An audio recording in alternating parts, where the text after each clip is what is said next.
Gus Muiz masih ada enggak di sini? Enggak ada ya, ada yang Neng Ida ya. Oh, Gus Muiz. Jadi ini yang belum pernah dengar ini di pondok pesantrennya Yai Aziz ini. Apa namanya di Ida? Pondok pesantren Al-Aziziyah ya, sesuai dengan nama muasisnya Yai Aziz Masyuri. Nah ini dongengnya Gus Dur dulu. Yai Aziz itu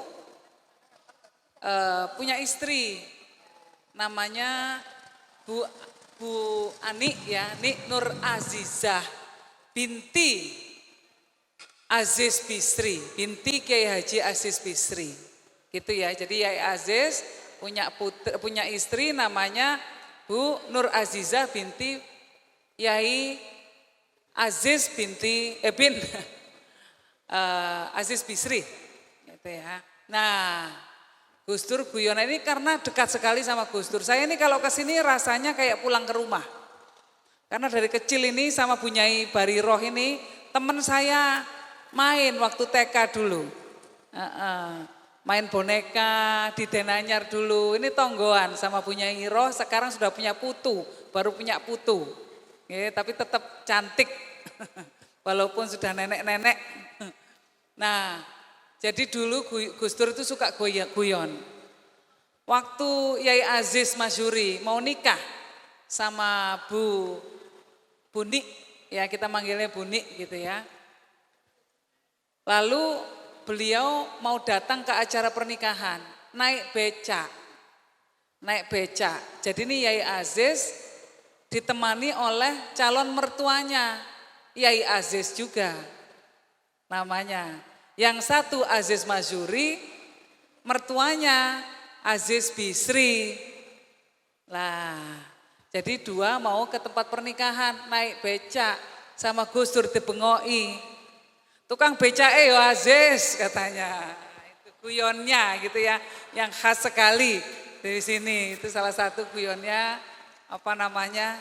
khas Gus Dur. Nah, jadi ini saya mau ngundang teman-teman. Apa ada yang punya iling pernah diceritani Gus Dur, guyon-guyon tertentu, monggo, ayo dibagi sama kita. Ada yang punya enggak? Enggak ada? Napa? Mbak Bisri. Nggih. Oh, sanes Bisri Sansuri. Mbak Aziz Bisri bin Bisri Sansuri. Nggih. Aslinya, lalu menikah sama Mbah Khadijah. Itu salah satu putrinya Mbah Hasyim Asy'ari. Nah disitulah maka nasabnya Gus Dur itu ketemunya Mbah Hasyim Asy'ari, Mbah Bisri Samsuri, sama Mbah Hasbullah. Tuh. Jadi kalau kita makanya keluarga dari Tebu Ireng, Denanyar, Tambak Beras. Itu silsilah ininya. Ketemunya di mana gitu. Dibuka pertanyaan untuk Kang Sobari. Nah, Kang Sobari ada pertanyaan nih. Serius tapi bagaimana pandangan Kang Sobari mengenai Ning Yeni?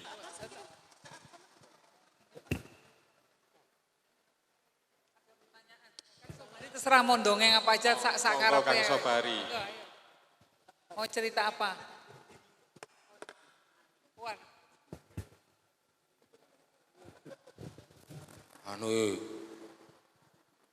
Aku merasa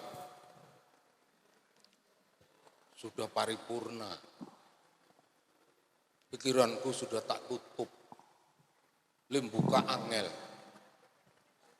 Tak kira wis rampung.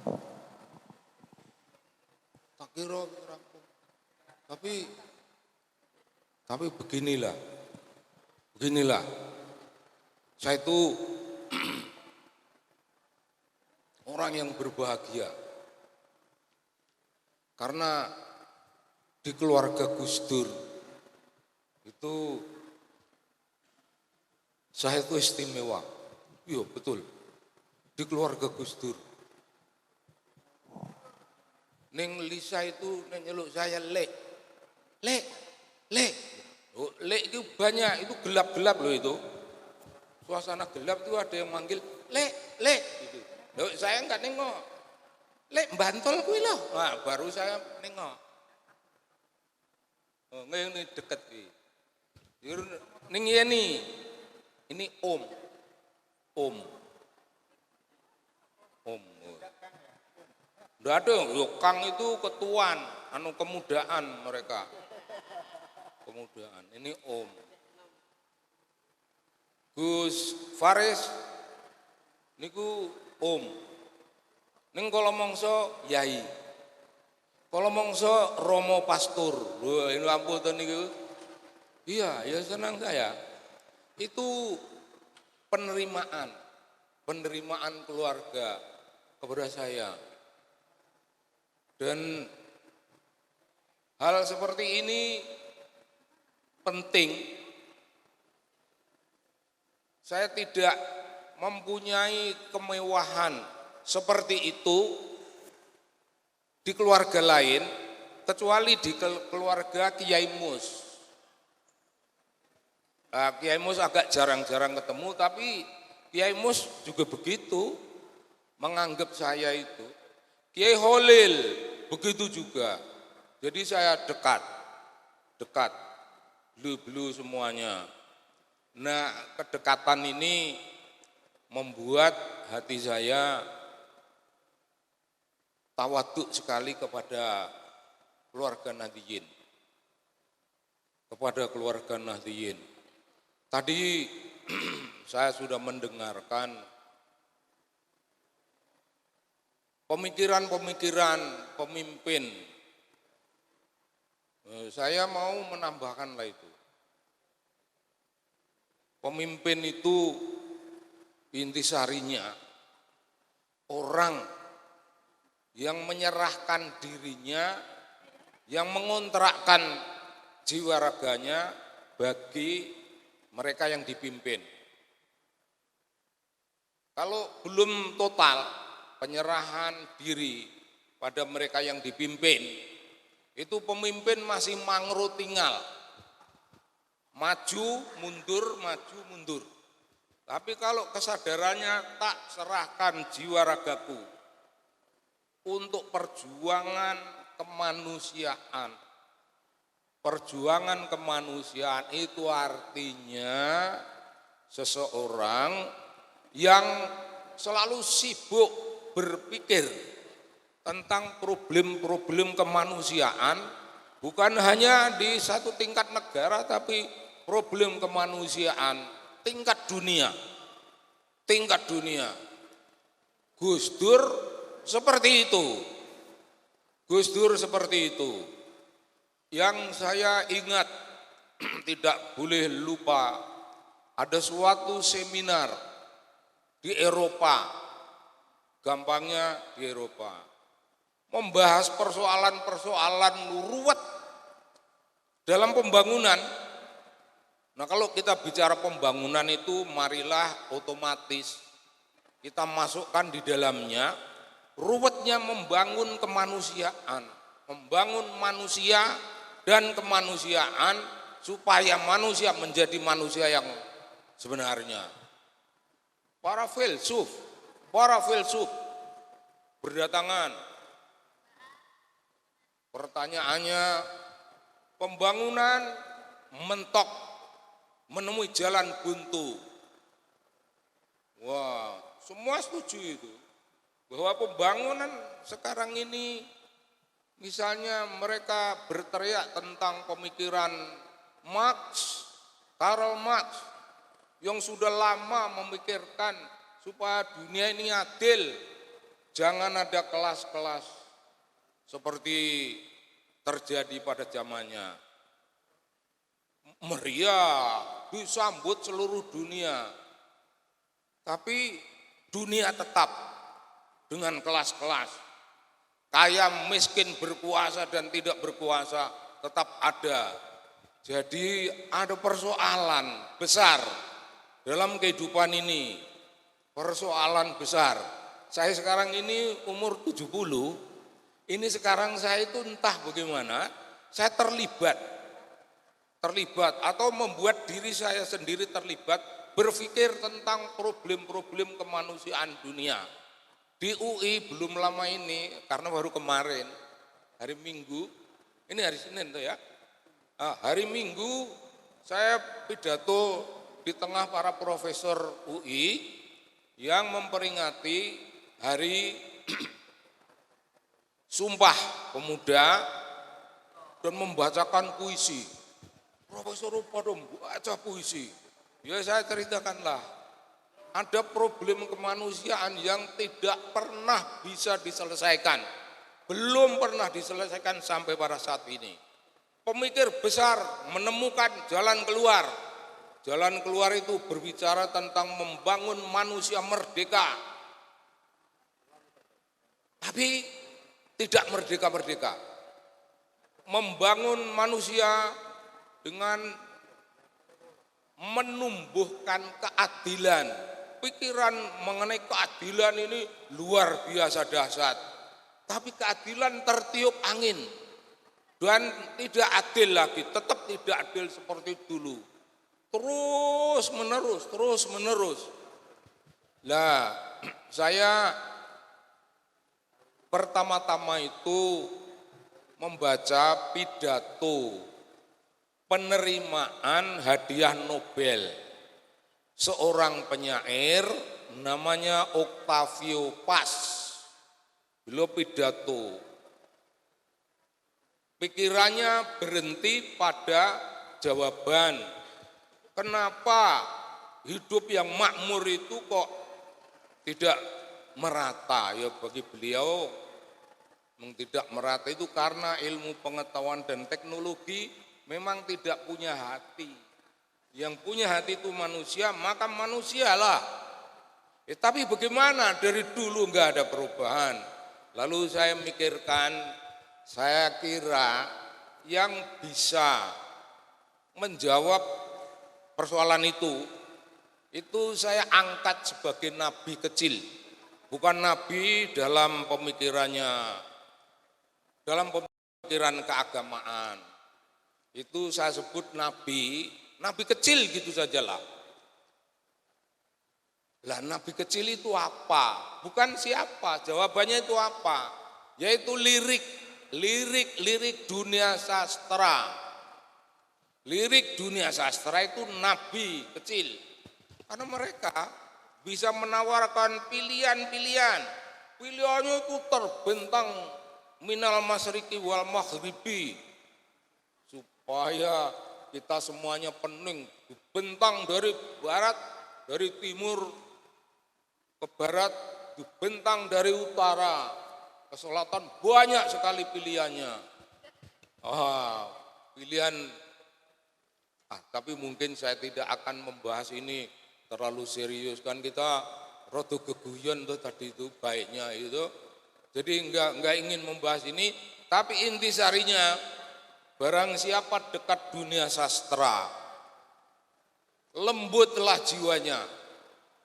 Barang siapa lembut jiwanya, dia senantiasa ingat misinya di dunia ini untuk apa, tugasnya apa. Tugasnya memuji kepada Allah Subhanahu wa taala, membesarkan namanya. Kita berkidung-kidung dengan Allah.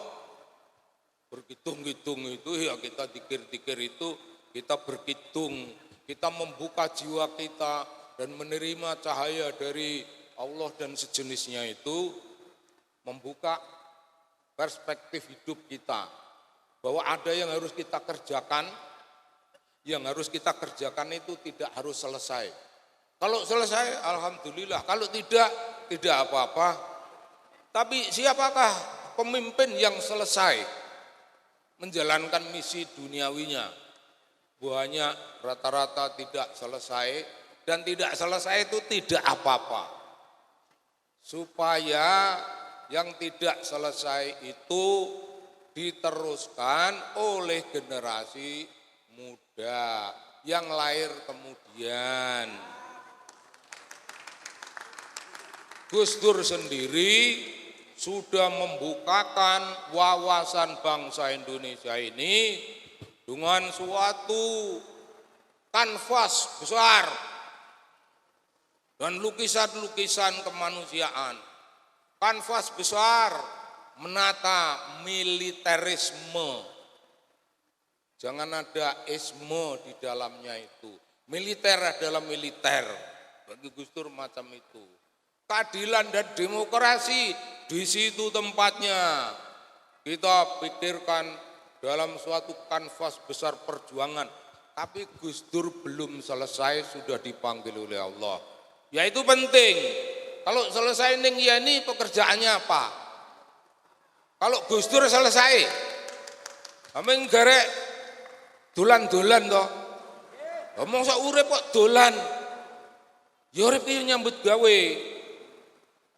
Dalam rangkaian novelnya Pramudia, keluarga gerilya, mereka yang dilumpuhkan,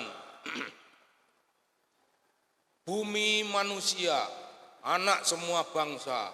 Dalam novel-novel itu, Pramudia itu menggambarkan manusia yang tidak berjuang itu belum manusia. Maka penting Gus Dur meninggalkan misinya belum selesai. Ada panggilan politik, panggilan kemanusiaan dan membangun kemanusiaan diserahkan pada putri-putrinya. Neng Lisa juga bekerja keras di bidang Gus Durian itu luar biasa. Wah, semua putri Gus Dur bekerja di bidang itu dan mau menjadi apapun itu pilihan bebas kita. Pilihan bebasnya Ning Yeni jadi apalah. Tapi jadinya keluarga Gus Dur itu ramung dadi sak dadi-dadine ndak, jadinya itu besar. Jadinya itu jadi lukisan besar yang penting bagi Indonesia. Silahkan jadi apapun, perjuangkan nama menungso lan kamanungsan. Manusia dan kemanusiaan. Sebelum tak teruskan ini, saya itu ingat dulu Pancasila itu ada lagunya bahasa Jawa. Saya ingat tapi tidak komplit. Jadi gini lagunya. Pancasila dasaring nagari kang kapisan manembah mring Allah. Nomor loro kamanungsan bar niku alhamdulillah lupa saya. Dan kula yogianira kang para prajurit tunggale. Betul. Tapi teks lainnya saya lupa. Ini penting tapi tidak penting. Mari kita perlakukan yang tidak penting ya tidak penting, yang penting ya penting. Karena yang penting pada malam ini saya kira, saya ini omnya, om. Keren banget om. Tenan itu. Lalu apa gunanya? Sebagai kita harus merumuskannya dalam langgamnya Gus Dur. Sebagai devoted friend. Itu juga devoted om. Iya. Kawan yang setia itu akan menjadi om yang setia kepada perjuangan papanya, setia pada perjuangan generasi penerus-penerusnya. Apalagi sekarang ini saya orang pensiunan dan kadang-kadang orang itu kalau nyebut budayawan itu langsung saya sambut. Kamu tahu artinya budayawan itu apa? Enggak Pak, lo enggak kok ngomong. Banyak orang-orang ngerti ki ngomong. Mau saya kasih tahu? Ya mau Pak. Budayawan artinya penganggur. Udah gitu aja. Ora sakokan lambe ya. Saya begitu. Karena apa? Karena di Indonesia ini orang bisa nulis satu cerpen itu sudah budayawan. Menulis sak puisi ngono ya budayawan. Ya risilah. Risilah kok kancaku mengiso nulis cerpen sitok puisi sitok. Nek budayawan iki nyambut gawe sing tenanan, memberi manfaat kepada dunia. Seperti dalil. Piwulang, wong urip sing mulya, sing Sing apik kuwi ya nek kono eneng gunane tumrap sepadha padaning menungso. Nek kono ora ana gunane untuk apa diurip-urip. Nuwun Wis sewu, kon Kang mati Sobari. ngono wae ora wis. Nggih, nuwun sewu Kang Sobari. Nggih, nggih. Biar sedikit tema menarik, posisinya ada tambahan sedikit satu mungkin damel Ning Yeni.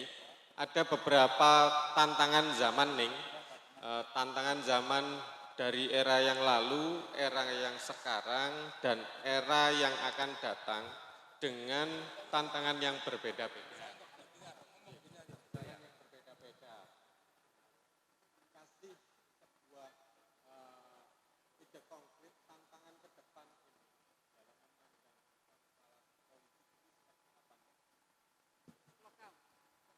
Lokal boleh, nasional boleh Ning. Nasional nih.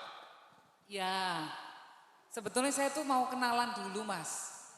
Sama yang datang. Siap nih. Kalau nanti pandangan-pandangan saya, konstelasi politik nasional, nanti kan kita ketemu-ketemu lagi nanti denger lah. Ya pasti denger ya kan. Saya tuh sebenarnya mau denger. Ini yang datang ini motivasinya apa? Kenapa sih terpanggil datang ini? Kenapa? Gitu. Itu buat saya lebih menarik. Nah monggo ya itu. Assalamualaikum warahmatullahi wabarakatuh. Salam sejahtera bagi kita semua. Sugeng dalu, Om Swastiastu. Tepangaken nami kula Abdul Aziz Mocopat. Aziz nah. Samain bukan tukang becaknya toh? Dalam Bukan tukang becaknya tadi itu, Ya, enggak. bapaknya. Aziz Mocopat biasa dipanggil Mbah Aziz Mocopat. Perlu saya sampaikan atau mungkin nanti biar menjadi inspirasi kepada teman-teman yang lain yang hadir pada malam hari ini. Perlu kita syukuri bahwasanya kita semua bisa berkumpul dan duduk bersama dengan putri guru kita bersama, itu adalah anugerah yang tak terhingga pada malam hari ini. Itu perlu kita syukuri bersama. Apalagi kita duduk kita bersama di sini adalah di tempat muasisnya Nahdlatul Ulama. Itu perlu kita syukuri. Matur suwun dumateng Gusti Allah, matur suwun dumateng Gusti Allah. Kaping kalihipun yang kedua kalinya saya mulai mengenal Gus Dur atau Kiai Haji Abdurrahman Wahid itu sekitar tahun 1996. Waktu itu saya masih di Ma'had. Waktu itu Gus Dur mengadakan seminar politik berbangsa dan bernegara. Tempatnya di salah satu universitas di Kabupaten Kediri. Mulai mengenal itu bahkan sampai sekarang waktu itu dikasih stiker itu. Nah, stikernya itu saya tempel di pintu kamar saya yang ada di rumah. Sampai sekarang masih. Nah, mulai saat itu saya mulai mengenal, belajar, memahami apa yang menjadi pemikiran Gus Dur, dan juga secara mendalam, secara otomatis saya juga tidak tahu wong cinta itu datangnya itu juga seperti angin puting beliung, wes ngoten. Nah, wong-wong sing nate enom, sing tau ngrasakne enom, mesti tau ngrasakne jatuh cinta. Jatuh cinta niku mesti kangenin dadak, sekonyong-konyong, ujug-ujug kangen. Seperti itu juga yang saya alami kepada Gus Dur. Seperti itu juga yang saya alami pada Gus Dur. Dan akhirnya pengalaman-pengalaman yang di luar nalar, di luar pemikiran yang tidak mungkin menjadi mungkin. Apa yang saya alami? Saya itu bukan siapa-siapa. Bukan siapa-siapa, kalau mungkin biasa yang memanggil mungkin Gus ya Gus swasta atau KW. Bukan Gus-Gus yang negeri itu bukan, Gus swasta atau KW. KW-nya tidak 1, 2, bahkan 5 kalau tidak 7. Gitu. Nah, sampai dengan saat ini apa yang perlu saya sampaikan adalah saya dituntun oleh Allah, didekatkan oleh dzurriyyahnya atau saudara-saudaranya Gus Dur. Kebetulan karena saya bukan siapa-siapa, saya juga akrab dengan Gus Fahmi. Saya itu bukan siapa-siapa, betul itu. Saya bukan siapa-siapa, saya juga akrab dengan Gus Fahmi, bahkan sering tiap malam sering WA-an. Dereng. Terus apa yang menjadi pengalaman yang sangat terindah bagi saya? Saya bukan siapa-siapa dan sampai saat ini saya sudah bisa sowan di makam Gus Dur, ziarah di makam Gus Dur, bukan hanya di luar pagar, tapi saya masuk di dalam pagar itu sudah 3 kali. Subhanallah, itu yang saya rasakan 3 kali. Dan itu mudah-mudahan apa yang saya sampaikan tadi bisa menjadi inspirasi saudara-saudara, sahabat-sahabat yang kebetulan pada malam hari ini berkumpul bersama di sini majelis. Untuk yang terakhir, karena saya biasa dipanggil Mbah Aziz Mocopat, akan saya kasih cuilan Mocopat. Betul apa-apa nggih, Gus? Ya. Karena itu juga bagian dari proses kedewasaan bangsa Indonesia. Mocopat itu juga bagian dari dakwah para wali, para alim ulama pada zaman dahulu. Dan saat ini mungkin ingin saya kaitkan dengan basis. Sun wiwiti memuji hanyebut asmaning Gusti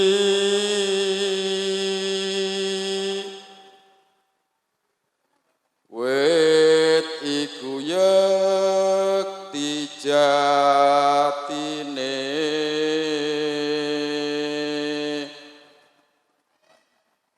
ingkang wajib den pepuja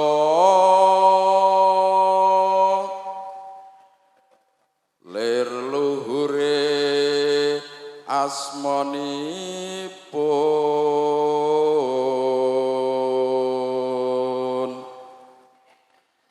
Brigade Santri Solider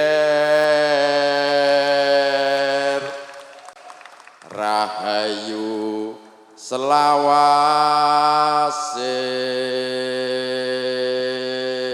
Makaten saking kawula mugi-mugi dados inspirasi. Assalamualaikum warahmatullahi wabarakatuh. Jawa Tengah. Oh, dari sini. Dari sisi sini ada yang mau cerita sedikit pengalamannya.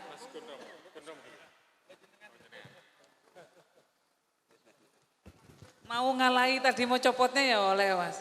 Mboten saged. Barangkali punya pantun gitu, atau kremo malah Jawa Timuran. Kula penyair, Mbak. Assalamualaikum warahmatullahi wabarakatuh. Kula alumni Aziziyah mriki. Nggih. Dados sering ten pondok sampai sekarang kalih Gus Muiz ngoten. Tapi namanya bukan Aziz ya? Mboten. Oh bukan.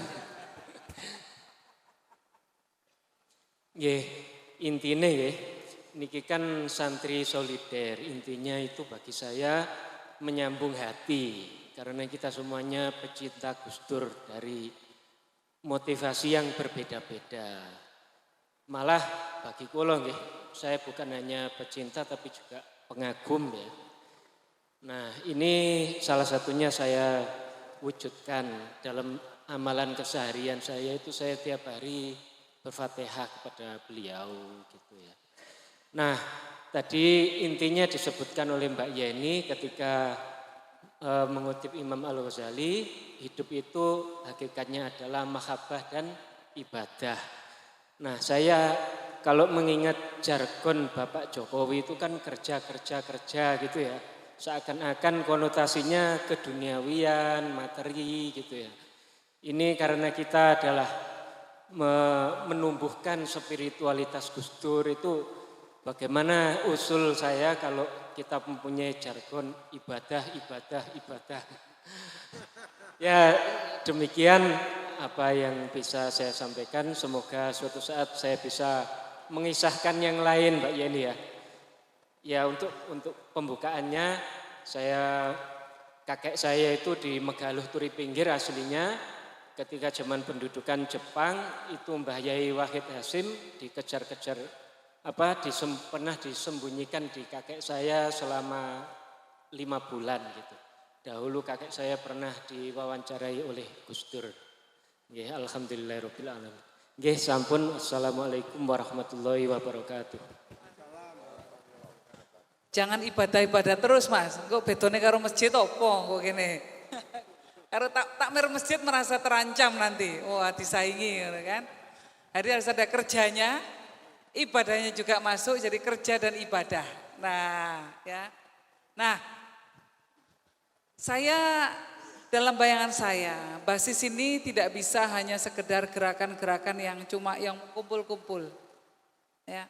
Basis ini harus punya gerakan yang nyata. Nah, jadi saya berharap bahwa nanti teman-teman basis pulang ke rumah masing-masing, kumpulkan teman-teman lainnya untuk gabung. Kenapa? Karena memang dengan jumlah yang besar, ya, kita punya basis, itu akan menjadi basis. Dan basis ini bisa kita pakai untuk meyakinkan para pemangku kekuasaan, rakyat akeh iki lho. Ini butuh diayomi, butuh program-program yang langsung menyasar. Kalau saya sendiri dibesarkan oleh keluarga, bapak itu adalah orang yang mendorong anak-anaknya untuk menjelajah dunia.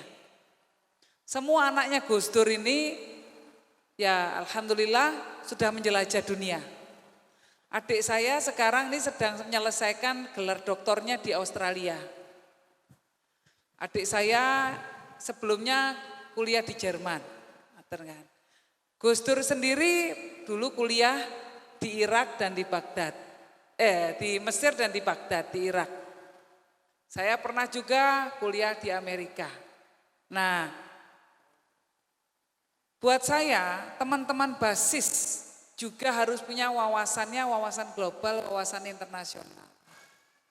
Dan saya ingin salah satu hal yang menjadi salah satu ciri basis ini orang-orangnya nanti bisa ngelencer ke luar negeri. Nah, jadi memang tentu kalau semua timbah tiket mohon dereng nate kira sing ngoten. Tentu nggak bisa kita memberangkatkan semua orang ya. Negara ora iso apa meneh kita kan kira-kira gitu. Tapi saya ingin nanti apalagi dengan basis teknologi, tadi kan ditanya gerakan yang real seperti apa, apalagi menjawab soal zaman. Zaman ke depan ini teknologi menentukan. Semua hal kan pakai teknologi. Basis ini kita akan membentuk aplikasi di mana anggotanya nanti masukkan data dirinya sampai nomor KTP-nya. Nomor NIK-nya dimasukkan. Kenapa?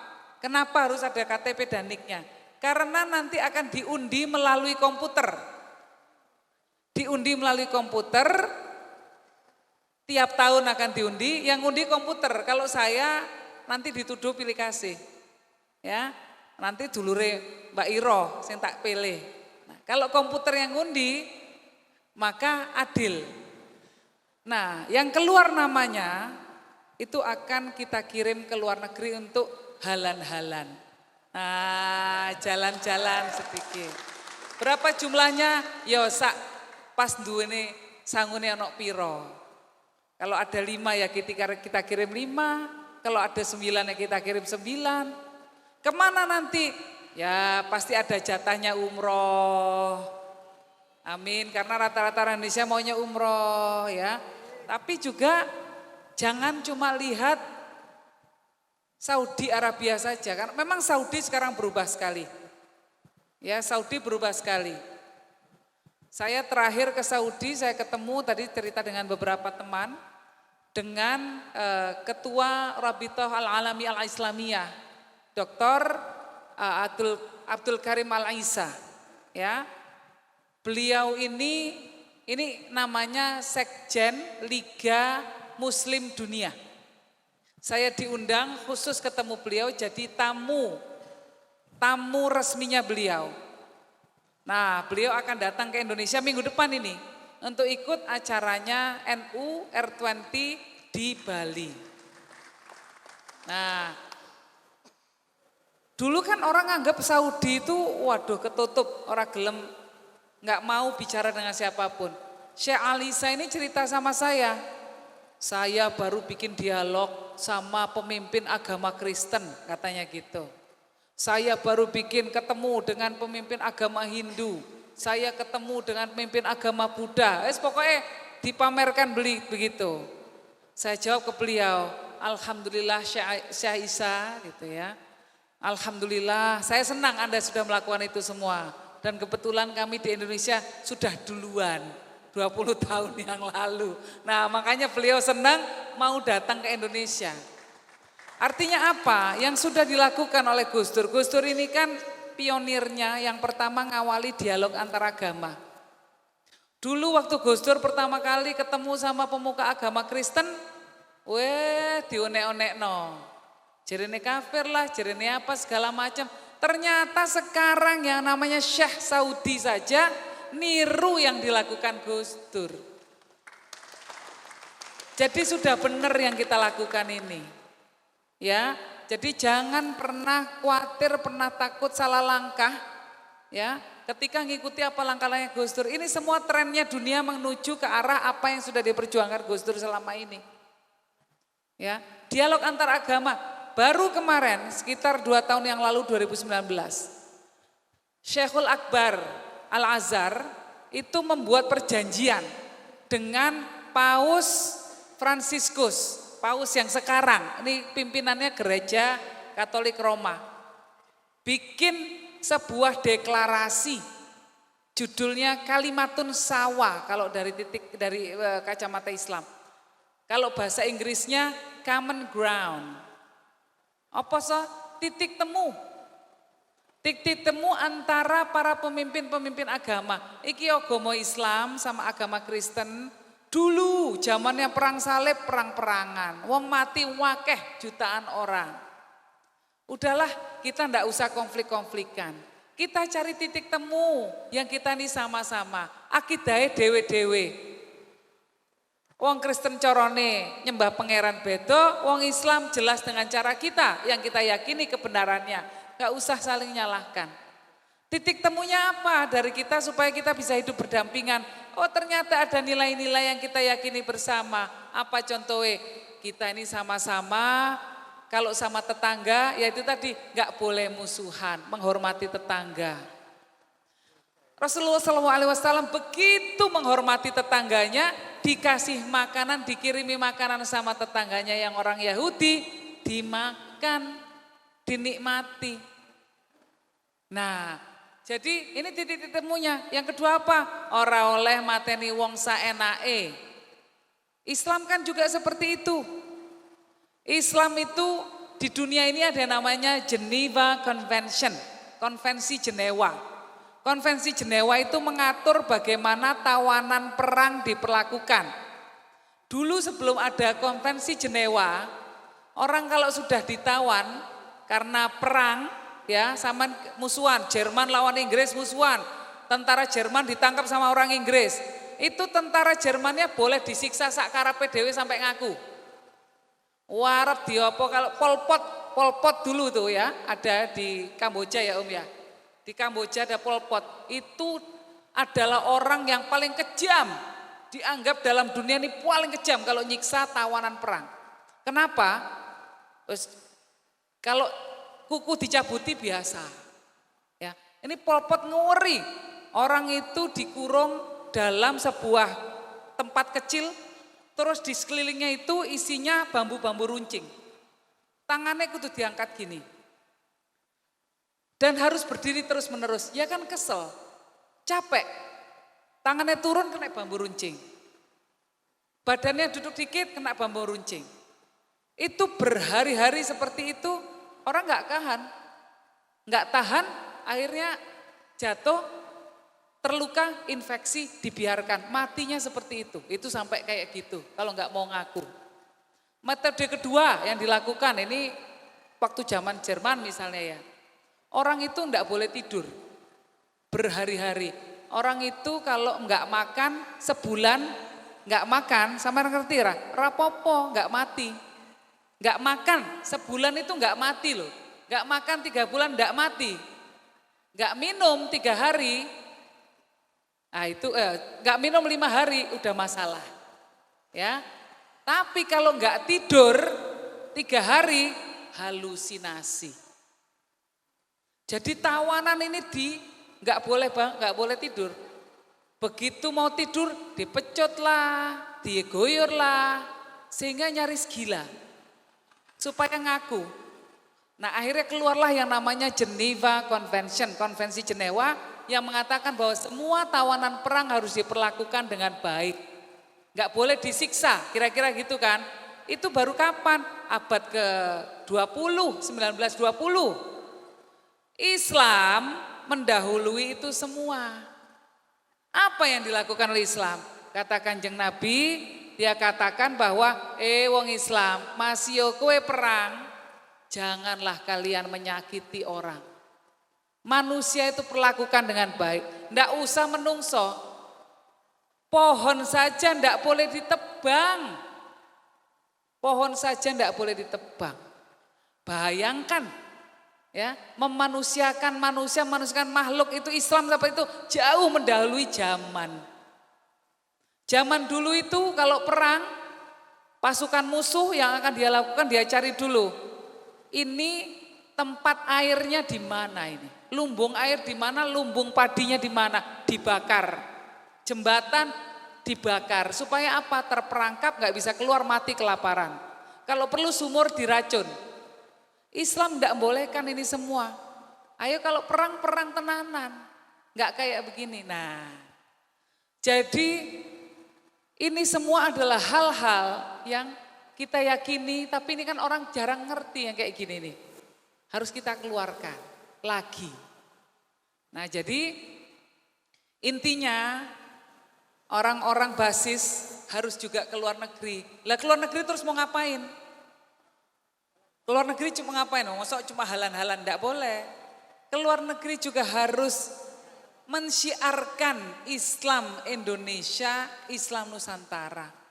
Jadi nanti perginya bukan cuma ke Mekah, ke Madinah, ke Singapura, ke Thailand. Sarungan boleh di Thailand juga banyak, di Pattaya itu yang sarungan itu banyak. Ya, di Singapura mau mesti melihat bagaimana sih negara yang kecil kok iso makmur. Bagaimana di sana itu orang kok tingkat korupsinya begitu rendah, padahal bukan orang Islam, mayoritasnya. Yang lebih hebat lagi Jepang. Jepang itu kalau sampean tanya orang Jepang, agamanya apa bingung. Kenapa? Dia lahir, di corone lahir itu bayi, di ritualnya, pakai ritual agama Shinto. Dibawa ke kuil Shinto. Didoakan cara Shinto. Terus kemudian kalau mau sekolah, mau ujian, orang Jepang pergi juga ke kuil Shinto. Tapi nikah itu banyak yang coro Kristen, cara barat. Ya, pergi ke gereja. Begitu meninggalnya dikremasi, coro agama Buddha. Lah bingung kan, ini kayak gado-gado agamane, kayak gado-gado. Jadi kalau ditanya agama buat mereka juga bingung. Karena enggak ada, di sana enggak ada kolom KTP agama .2, enggak ada. Dan enggak ada orang yang gara-gara agama terus kemudian enggak bisa dapatkan KTP. Kayak orang Ahmadiyah di Kampung Manislor. Kan enggak bisa dapat KTP karena orang Dukcapilnya takut mau nulis apa di situ. Bayangkan orang enggak dapat KTP di Indonesia. Mau sekolah, ora iso, daftar sekolah. Mau nikah susah, nggak punya KTP, mau buka rekening bank nggak bisa. Bayangkan itu diskriminasi yang terjadi, orang sampai tercederai haknya sebagai warga gara-gara persoalan kolom KTP. Nah, tapi di Jepang yang orang agamanya nggak jelas ini, di situ saya melihat bagaimana praktek orang-orang yang betul-betul akhlakul karimah. Orang Jepang itu jujurnya luar biasa. Saya baru dibelikan HP paling baru sama suami. Tak gawe nang Jepang, saya dapat undangan bicara di Jepang. Ngobrol di restoran, lali, ketinggalan. HP paling baru ini ketinggalan di restoran. Saya keburu naik mobil, pergi ke daerah lain. Kita, wah Masya Allah HP ku carry, aduh gimana ini gitu. Ya sudah pasrah, udah terlanjur harus pergi ke acara bicara di sana. Begitu saya pulang, HP-nya masih ada Pak, Bu. Kenapa? Karena orang Jepang menganggap ini bukan milik saya kok. Kalau bukan milik saya nggak boleh diambil. Bayangkan sama di Indonesia. Arab sembahyang Jumat sandal jepit aja hilang. Ya kan? Nah itu. Kita padahal kita diajari doktrinnya sebagai orang-orang yang harus ngikuti toladannya Kanjeng Nabi. Tapi sandal jepit ya kita embat juga, lo terus piye? Apa meneh sepeda motor kalau kuncinya yang kering di sana. Saya di luar negeri waktu saya sekolah di sana, saya enggak punya mobil. Jadi kemana-mana saya naik sepeda ongkel. Jadi kalau sekarang trennya naik sepeda, saya udah gak kepengen, gak selera. Kenapa?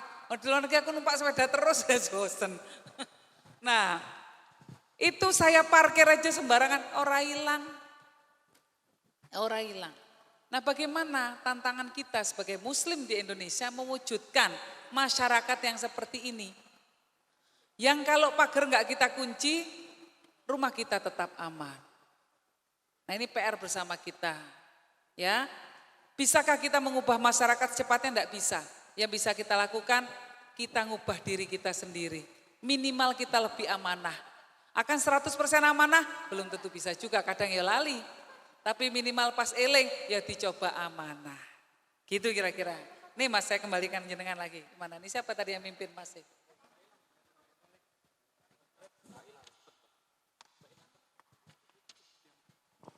Nggih.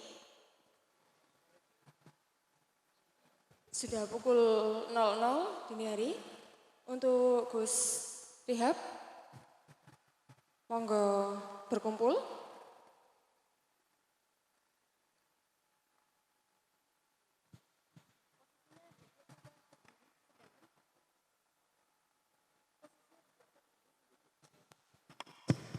Iya, kami persilakan untuk peserta yang masih berada di luar untuk segera merapat. Karena sebentar lagi akan ada penyampaian risalah tambak beras. Baik, kami mohon untuk para hadirin berdiri, monggo ning Yeni Wahid, Kang Sobari dan juga Gus Rihab. Kita berkumpul melingkar di area ini, monggo agak maju ke depan semuanya nggih. Monggo agak maju ke depan semuanya, pembatasnya adalah tiang 4 ini, ada tiang 4 di sini.